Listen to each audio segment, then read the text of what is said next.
सहज ही अपनी ओर हम चले वतन की ओर. அந்த மாதிரி சிங்கங்களின் குழு ஸ்தாபனை காரியத்தில் பொறுப்பாளராகி காண்பித்தார்கள். எதையும் யோசிக்கவில்லை, எதையும் பார்க்கவில்லை, செய்து காண்பித்தார்கள். அதுபோலவே இப்பொழுது அந்த மாதிரி குரூப் தேவையாக இருக்கிறது. என்ன லட்சியம் வைத்திருக்கிறோமோ அந்த லட்சியத்தை அடைவதற்காக சகித்து கொள்வோம், தியாகம் செய்வோம், நல்லது தீயதை கேட்டுக்கொள்வோம், சோதனைகளை கடந்து செல்வோம். ஆனால் லட்சியத்தை அடைந்தே தீருவோம். அந்த மாதிரியான குரூப் எடுத்துக்காட்டாக ஆக வேண்டும். அப்பொழுதுதான் அவர்களை மற்றவர்கள் பின்பற்றி நடப்பார்கள். எது தொடக்கத்தில் நடந்ததோ அதுவே இறுதியிலும் நடக்க வேண்டும். யார் களத்தில் வரக்கூடியவர்களோ, யார் இகழ்ச்சி புகழ்ச்சி மரியாதை அவமரியாதை அனைத்தையும் கடந்து செல்பவர்களோ அந்த மாதிரி குரூப் வேண்டும். எந்த ஒரு விஷயத்திலும் கேட்பது மற்றும் சகித்து கொள்வது என்பதை எந்த விதத்திலும் செய்துதான் ஆக வேண்டும். எவ்வளவுதான் நன்றாக செய்தாலும் ஆனால் நல்லவர்களுக்கு அதிகமாக கேட்க வேண்டியது இருக்கிறது, சகித்து கொள்ளவும் வேண்டியதாக இருக்கிறது. அந்த மாதிரி சகித்து கொள்ளும் சக்தி உள்ள குரூப் வேண்டும். எப்படி தொடக்கத்தில் தூய்மையின் விரதம் எடுத்த குரூப் களத்தில் வந்தது என்றால் ஸ்தாபனை ஆனது, அதேபோல் இப்பொழுது இந்த குரூப் களத்திற்கு வந்தது என்றால் அப்பொழுது முடிவு ஏற்படும். அந்த மாதிரியான குரூப் பார்க்க தென்படுகிறதா? எப்படி அந்த பாராளுமன்றத்தை கூட்டுகிறார்கள் இல்லையா? அப்படி இது சம்பன்னம் ஆவதற்கான பாராளுமன்றமாக இருக்கட்டும். புது உலகம் புது வாழ்க்கை உருவாக்குவதின் சட்டத்தை உருவாக்கும் சட்டசபையாக இருக்கட்டும். எந்த குரூப் உருவாக்குகிறது என்று இப்பொழுது பார்க்கலாம். வெளிநாட்டினரும் இந்த மாதிரியான குரூப்பை உருவாக்குங்கள். உண்மையான பிராமணன் ஆகி காண்பிக்க வேண்டும். மதுபனில் என்னவாகி இங்கிருந்து சென்று கொண்டிருக்கிறீர்கள்? எங்கிருந்து வந்தீர்களோ அங்கு சென்றடைந்த உடனேயே இவரோ அவதரித்திருக்கிறார் என்று அனைவரும் நினைக்க வேண்டும். எப்படி ஒரு அவதாரம் உலகத்தில் புரட்சியை கொண்டு வர முடியும் என்றால் இவ்வளவு அனைத்து அவதாரங்கள் எப்பொழுது இறங்குவீர்களோ அப்போது அந்த அளவு பெரிய புரட்சி ஏற்பட்டுவிடும். உலகில் புரட்சியை கொண்டு வரக்கூடிய அவதாரமாவீர்கள் நீங்கள். அந்த மாதிரி புரிந்து கொண்டு காரியம் செய்ய வேண்டும். நல்லது. அந்த மாதிரி குரூப்பை எந்த குரூப் என்று கூறுவோம்? பாப்தாதா இந்த குரூப்பை செய்தி கொடுப்பவர் குரூப்பின் ரூபத்தில் பார்க்கிறார். ஒவ்வொருவரும் அநேக ஆத்மாக்களுக்கு தந்தையின் செய்தி கொடுப்பவர்கள். அந்த மாதிரி தன்னை நினைக்கிறீர்களா? இப்பொழுது எந்த தோட்டக்காரர் எந்த மலரை கொண்டு வருகிறார், மேலும் எவ்வளவு பெரிய பூச்செண்டை தயார் செய்கிறார் என்று பார்க்கலாம். எப்பொழுதுமே தோட்டக்காரர் தன்னுடைய எஜமானனுக்கு மிகவும் அன்போடு பூச்செண்டை தயாரித்து அளிப்பார். அப்படி தந்தையும் பார்ப்பார். சாரம் நிறைந்தவராக இருக்க வேண்டும் என்று கூறினோம். ஆன்மீகத்தின் சாரம் இருக்க வேண்டும். தன்னை தோட்டக்காரர் என்று நினைக்கிறீர்களா? இத்தனை பேர் தயாராகிவிட்டீர்கள் என்றால் உலகிற்கு நன்மை ஏற்பட்டுவிடும். தந்தைக்கு இந்த நம்பிக்கைதான் இருக்கிறது.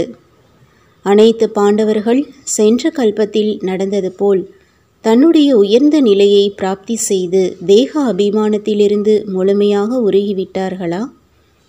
எப்படி பாண்டவர்கள் மலை உச்சியில் சென்று உருகிவிட்டார்கள், அதாவது அழிந்து விட்டார்கள் என்று காண்பிக்கிறார்கள். அந்த மாதிரி தேக அபிமானத்தின் நிலையிலிருந்து அழிந்து விட்டீர்களா?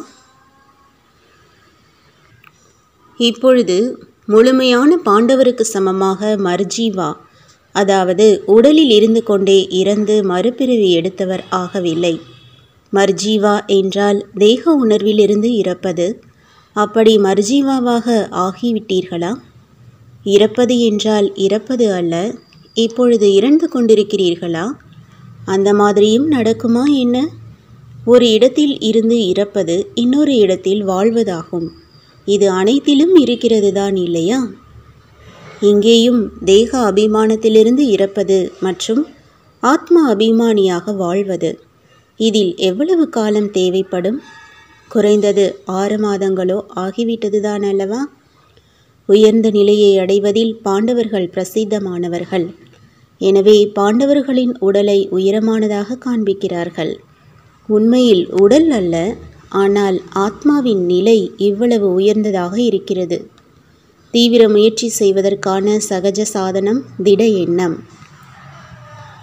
ஆத்மா அபிமானி ஆவதற்காகவும் நான் உடல் அல்ல, நான் ஆத்மா ஆவேன் என்ற திடமான எண்ணம் வைக்க வேண்டும். எண்ணத்தில் உறுதித்தன்மை இல்லை என்றால் எந்த ஒரு விஷயத்திலும் வெற்றி இல்லை. எந்த ஒரு விஷயத்திலும் எப்பொழுது திடமான எண்ணம் வைக்கிறீர்களோ அப்பொழுதுதான் வெற்றி ஏற்படும்.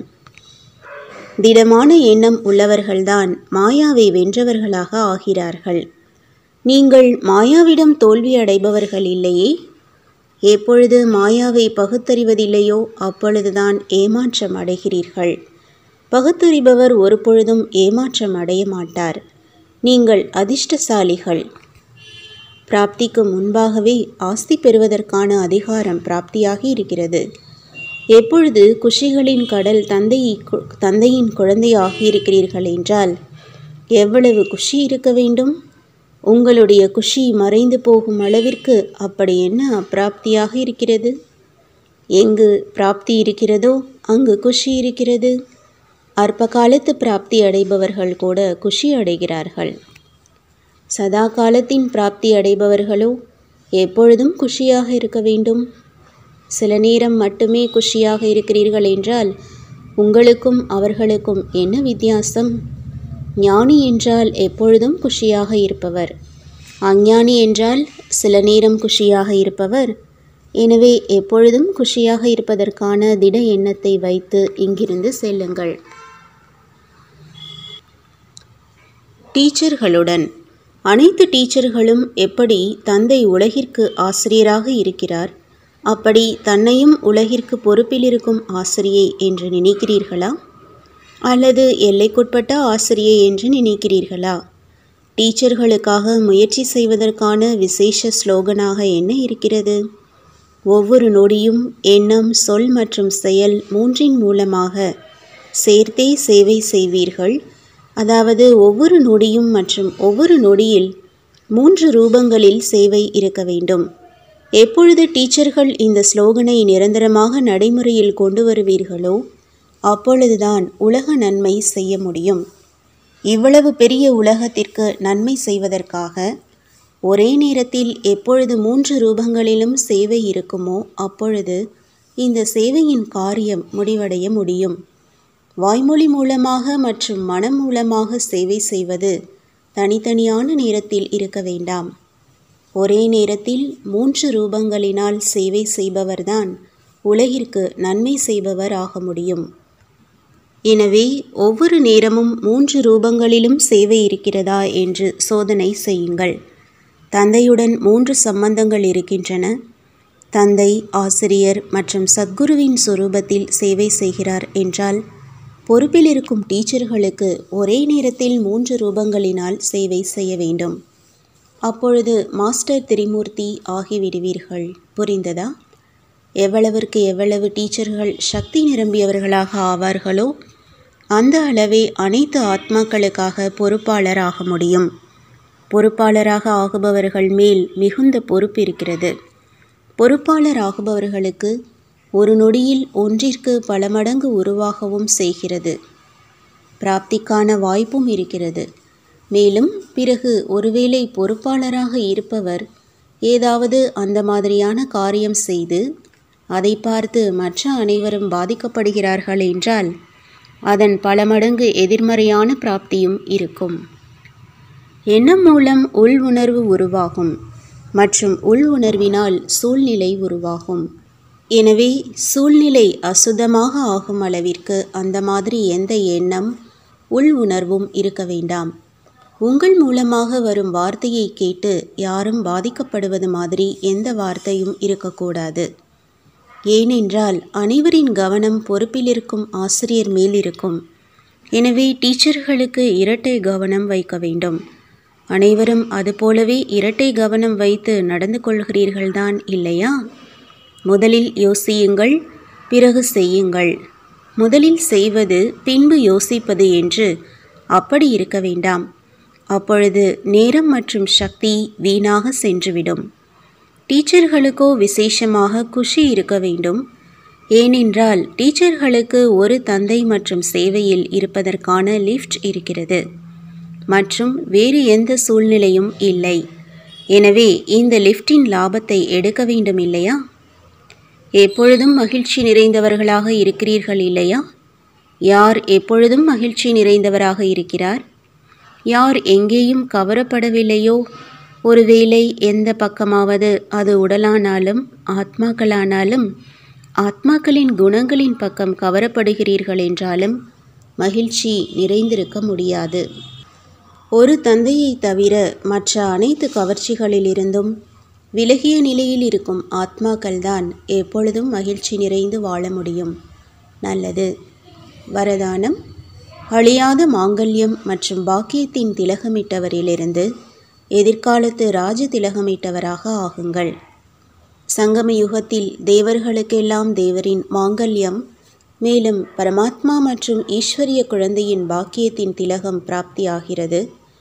ஒருவேளை இந்த மாங்கல்யம் மற்றும் பாக்கியத்தின் திலகம் அழியாததாக இருக்கிறது, மாயா இந்த திலகத்தை அழிக்கவில்லை என்றால் இங்கே உள்ள மாங்கல்யம் மற்றும் பாக்கியத்தின் திலகமிட்டவரிலிருந்து எதிர்காலத்து ராஜ திலகமிட்டவராக ஆகிவிடுகிறார். ஒவ்வொரு ஜென்மத்தின் ராஜ திலகத்தின் உற்சவம் நடக்கிறது. ராஜாவுடன் சேர்த்து ராயல் குடும்பத்தினருக்கும் திலகமிடும் நாள் கொண்டாடப்படுகிறது. ஸ்லோகன்: எப்பொழுதும் ஒருவரது அன்பிலேயே மூழ்கியிருந்தீர்கள் என்றால் இந்த அன்பு கடின உழைப்பை முடிவடைய செய்துவிடும். ஓம் சாந்தி. तुम बच्चों को तो सर्विस करनी है, जो बाबा कहते हैं सबको ये बताओ कि देखो तुम्हारा एम एंड ऑब्जेक्ट ये है, एक गीता है बगैर, ये राजयोग है ना बच्चे। कैसे है राजयोग? बिल्कुल सहज है कि बाप को याद करो तो ये वैसा मिलेगा तुमको। ओम शांति।